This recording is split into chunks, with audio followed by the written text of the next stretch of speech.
marketler.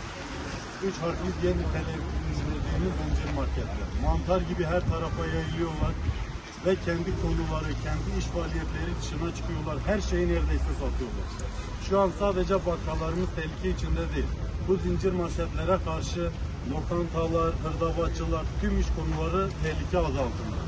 Ve küçük esnafı bitirmek üzereler. Buradan tüm devlet yetkililerine sesleniyoruz. Küçük esnaf biterse herkes biter. Buna bir müdahale edilsin.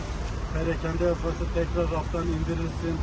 Çalışma saatleri kısaltılsın. Bunlar için bir çalışma yapılsın.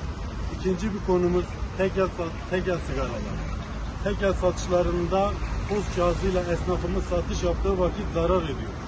Resmi olarak bizim esnafımız bir paket tekel sigaradan %4,5 kar ediyor. Bunun post kağıt komisyonu %3,5. Ortada esnafımıza kalan 60-70 kuruşluk bir miktar. Bunun için hizmet bedeli adı altında 2-3 lira bir komisyon yasal olarak ya alınsın ya da bizim tekel sigara kar marjımız yükseltilsin. Esnafımız zarar ediyor, çalışamıyor. Tekel sigara karımızın yükseltilmesini istiyoruz. Üçüncü bir konumuz Bağkur gün sayımız. Yanımızda çalıştırdığımız personel 7200 gün içinde emekli oluyor. Yalnız biz esnaflar 9000 günü doldurmadan emekli olamıyoruz. Devlet yetkililerimize söz verdiği gibi biz de 7200 günü doldurup emekli olmak istiyoruz.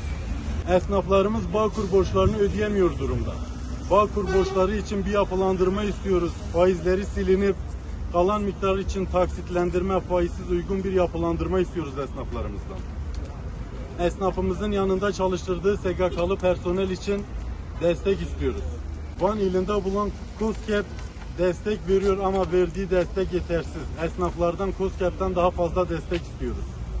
Basit usul çalıştıran mükelleflerimizin yıllık gelir limitinin yükseltilmesini istiyoruz.